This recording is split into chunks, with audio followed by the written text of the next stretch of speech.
نهاج باوایك ڕاستەڕاست مامۆستا محەممەد اسماعیل ئەندامێ دەستەیە سەرۆکاتیە ئەنجومەن نیشتمەنیە کورد لە سوودی بمرەیە تاکووە بخوا وەکە دیارە جوینایانە کەسە سەرۆکەتیانە کەسێ بداوی هاتیە و بریار هاتیێستاندن مامۆستا محەممەد اسماعیل دەمباش داوین بریار دەربارەی کۆنگرە چه هاتەکردن سەرۆکەتیانە کەسێ چ بریاردە کەرم بکە باشە حتا شەوێ دیژی لە ئاگاداریە نونەتیە وڵاتە گرتو ئەمریکا ما يعني أري كربون وخديه صالح رجي كتبون هما وقت بيت أجمر قوتش شفهي خلاص درسته وما قدر يا مكتبة جنرال مصدوم في كربو بيص بي أو شبيدي درن تبليغ بو قولوا دوي أمهرن موافقة برخصة بستينن إما أنجمن اجتماعي كردي أو ركفت قوما كري وقلت ما دخل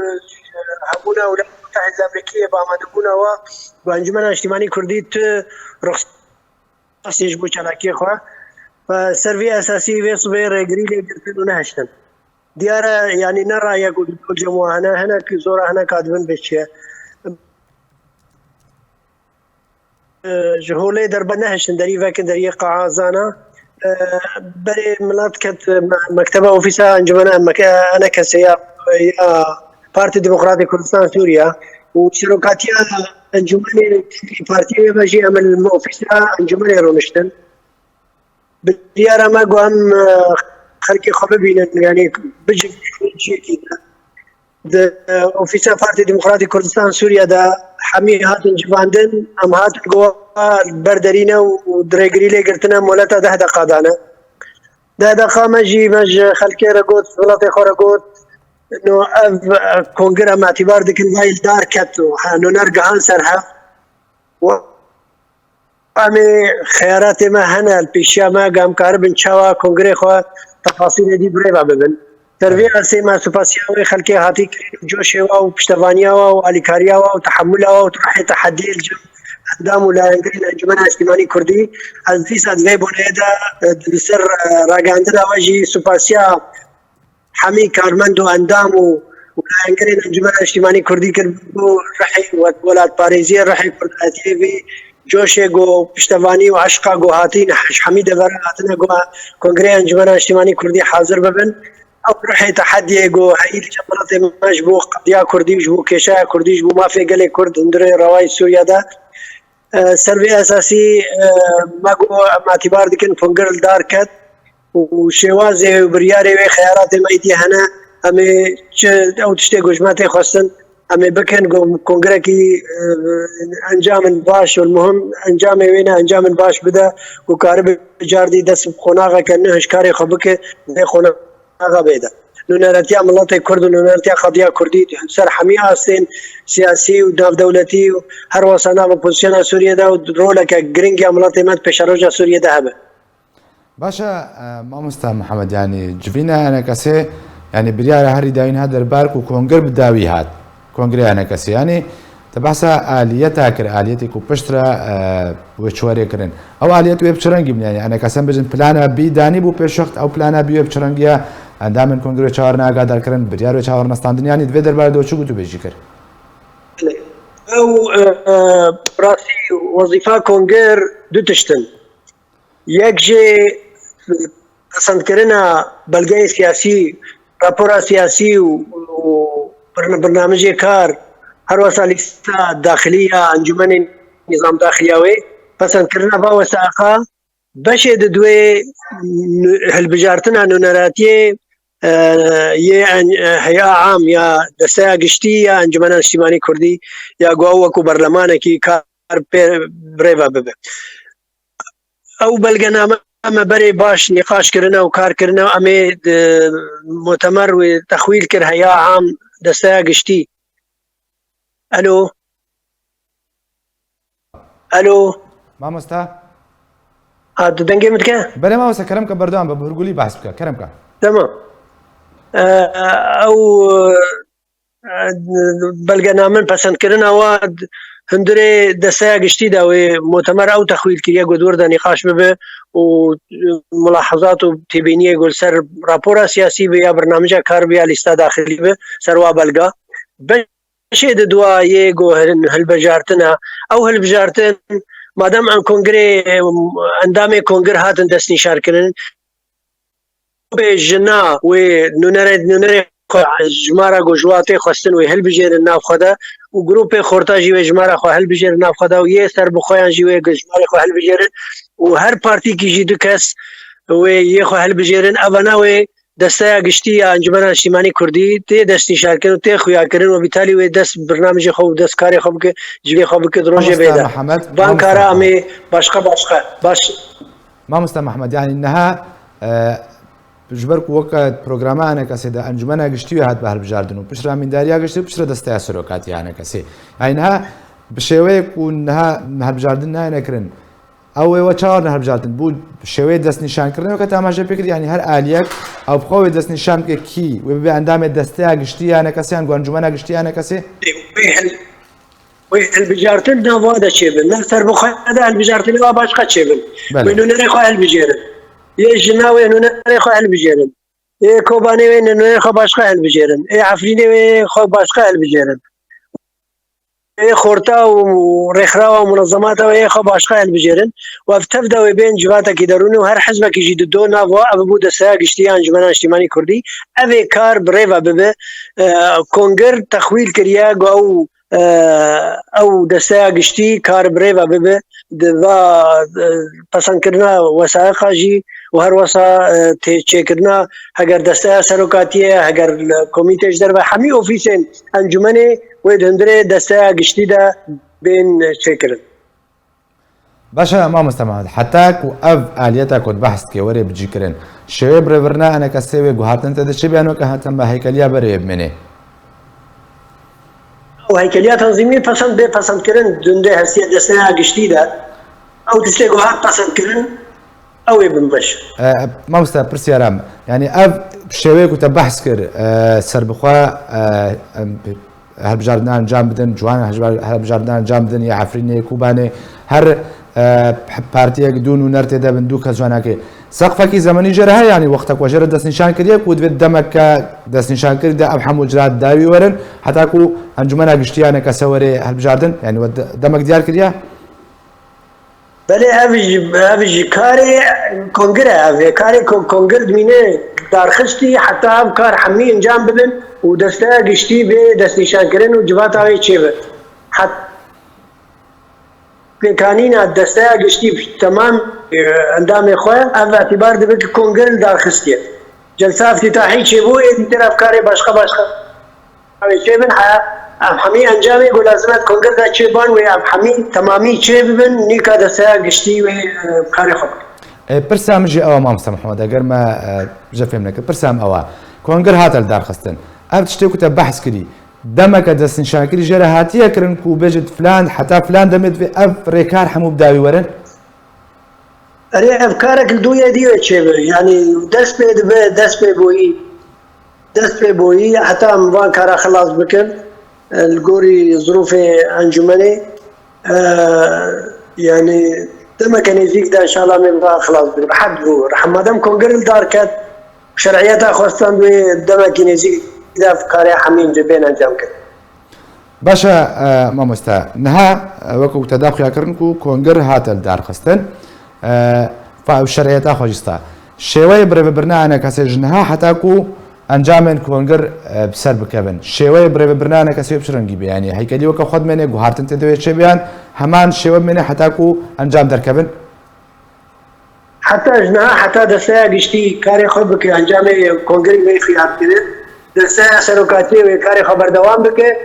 تەنسیق و باریکاری بە پارتیە سیاسی ئەنجومەنێ تەڤاییرە جواتێ پارتیاژی وێ چێبن باریکاریە هەمیا و یا کاری حتا بێ ئەنجامکردن وەختێ دەستەیە گشتی هات دەستنیشانکردن شخوا ویاوێ دەست ئۆفیس و کۆمیتێ نەح بکرد دەستەیە سەرۆکاتیە ئەگەر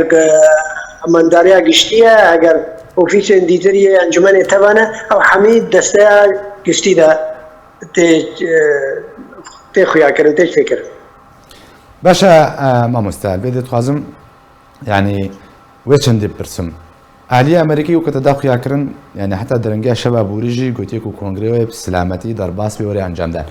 ئەو ڕێگریە ژبەر چ بوو سەدەمی چێژبەر ئەف دووەم جارە ڕێگری لە ئەنجامدانە کۆنگرێ چواران یانەکە سەتێکردن سەدەم چێژبەر چێ گۆری و مامۆستا سعود مەلاژی ئاماژە پێکرد پارچە ڤیدیۆێرە بەژێک و ڕوخساتیاتە وەرگرتن ئەو بخوا پابەندیە بە بریارێ خۆ ناکەن ئەو بخوا هەر چەند کەس بێژن سەریکەکی تەسەڕفێتکەن ئەف شێوەی هەژبەر چێ لە هەمبەر کۆنگریانێکەسە ڕژدن لەسەر دارنەخستنا کۆنگریانێکەسی سەدەمژە چنە هەنێک خوازن زۆرە هەنێکی ماش بينين نوايا صناعات وانا نعتبر رايك مخالف قبول ناكل بينين كدي قبول ناكل انا جماعه اجتماعي كردي النقر طبعا وتحمل الجواب رايك كدي قبول دجاتي كيف جماعه اجتماعي كردي خلي تعرف من الروجانات كرن دجاتيا تند بالرشيد تعاوني بالانجمن الاجتماعي كردي تعامل في راتكن بحمي كاري ودا بحمي نشاطات بچالاكي انجمن الاجتماعي كردي ابا شواري كي دجبري کار دکن باوریا بدون خویا کردن نو باوریا ما بکاری حبش نای باوریا ما بیکتیا کردان نای باوریا ما برای کی مخالف نای ابا شوازه کی نشان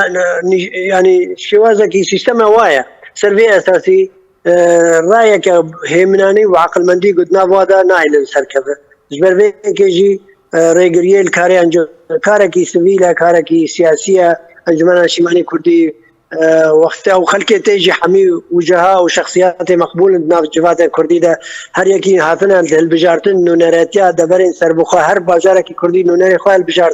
البجارتنا كديمقراطيك فعاليات وخدي امكانيات نونري خورتان يجنان بارتي سياسي حمي هر يكي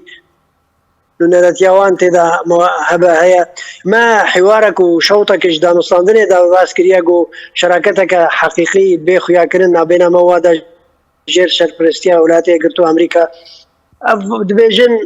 ناموا دبیجن هم باتشتا قبول ناکن هم شراکت قبول ناکن هم هبشی قبول ناکن هم رایک جواز شخوا قبول ناکن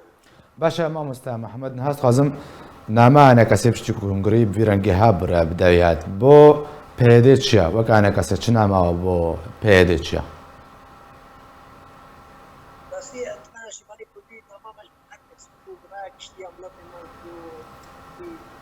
ايجو حشكري ولاية سوريا ايجو خمخاري ولاية سوريا بقشتي انجمن اجتماعي كردي بردوام السر خطاب اخوي سياسي وهلقريه وخرت وشاك وشالاك بو مافو هبونا قالي كرد اندري كردستان سوريا ده دو ام دوشي ولاد فارزيه سوريا ام بشك جوبوزيسيون سوري وام تكلي حمي مصالح ولاية سوريا نن ورولا كملاتي ما دوي بيشتي تهميش كرنا بنجي صالات دوي رولا كملاتي ما ملت کرد هندره پیشروجا سوریا ده هب مل بمل بحمی پیکات سوریا را باریکاریا ملت سوریا مصلحه ملت سوریا جوی کریزه هدر کم خطاب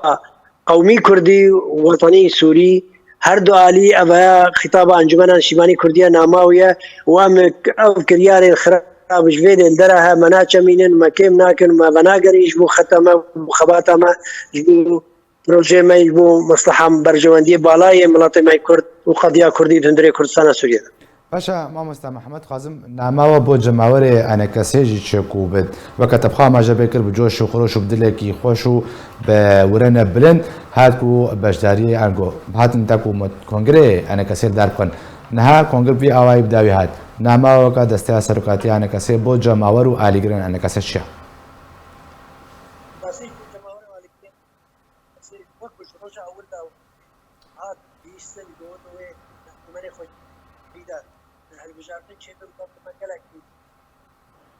مامۆستا محەممەد دەنگێتە بچکی دوورە ئەگەر دەنگە خۆ نێزی بکە مامۆستا محەممەد کەرم کە لحمي آلية دا ملت من هر دغه جمعه خوجهي وقتی دست پێکە هەلبژاردنەش بوون و نەرتیا کۆنگرێ چارای اجتماعی کوردی سووریا دا ملت من بووی جۆشێک و پشتەوانی کرد ئەو جێ دەستخۆشی و جێ پشتەوانیا مای گەلکی خورد دگەشت گام بەردەوام بن سەرخەباتا خوا دیسە دەستخۆشی الحەمی ئەندام و کارمەند و ولایەنگرێن ئەنجومەن اجتماعی کوردی هەر جهیدکن هەر وەسا بووی جۆشێ هەمان پشتەوانی بخورتایی جهاتن کنگره چاره یه انجمن اجتماعی کردی نونر واج هر دم بركي هاتن وخلككي بيك هاتنا وخلككي ولاد باريزن سرفيكي وبشتباني وتقدير ظروف انجمني وتقدير مرجو طنقافيه جو انجمن اجتماعي كردي تيرا درباز درباري فاكرياري خراب دجي فاكرياري خراب حق انجمن تكرن ام بس خشين واتكون بشتبانيا وبشتبانيا واج انجمن اجتماعي كردي راهم صوز دل ملاتي خشي قامي هلقلي بروجي نتوي كردي بن حق ملاتي ما فو هبونا روايه قلي كرد عندنا كردستان سوريا باشا ما مسعود قازم بس بيتشن دج بزان بم يعني مطرسيا انجام دانا كونغري شواران باندورا دارخستنا كونغرا چل سر پیده حتی کو رشد سر لنا دارخستنا كونغرا يعني ايش برشيا اجتماعي كردي بكاتك السياسية بنجهينة سوريا سرسل سوريا مش سوريا شافي آليين أوبوزيون شافي آليين هرمي هنا دولتي يرجع سوري ولاتم ويقطعوا أمريكا وبريطانيا وفرنسا شافي مع الكونغرس أنجمن اجتماعي كردية جرينجيا أنجمن اجتماعي ليك تحملنا كل قولنا كاري خواه برنا برنامج كردستان سوريا براحتي درباسك لنزال نقول طنقافيه قبين بشامة حميد بهيز وتبقواتج أنجمن اجتماعي كردية بخرطايش تمانية الو بله ما مستبر دوام بدن قلت هات برينو كلام كان هذا قلت هات كلام كان ما مسلم محمد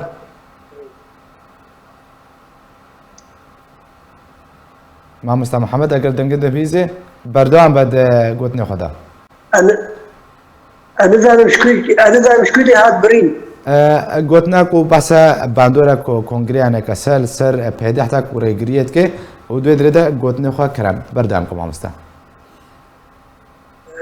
انجمن اجتماعي كردي جرينجيا ودنا اوبوزيون سوري دا نام دولة هرمي دا دنا بربار رجيم سوري كان حميد سربون حتى هذه نام دولتي ولايات كرتو امريكا وفرنسا وبريطانيا وحمي ملاتي ما كرد شابوات كونغرس انجمن اجتماعي كردي بو جبر كيجي بياده قرد بو ريغري البر كاري انجمن كري ريغري البر كونغرس شاركن نزال نقو اف ريغريها واستنغابي هاد خورتبون وزحمه طنقاي دبي اري كاري كي زياده وبشتا زورترين بشتفانيا ملاتي ما يو بروجي انجمن اجتماعي كردي سپاس جبوی مامستا محمد اسماعیل اندام دسته السروقاتي انجمن اجتماعي كرد سوريا كتب مرابوي سر داوين بريارن انا كسا و تدان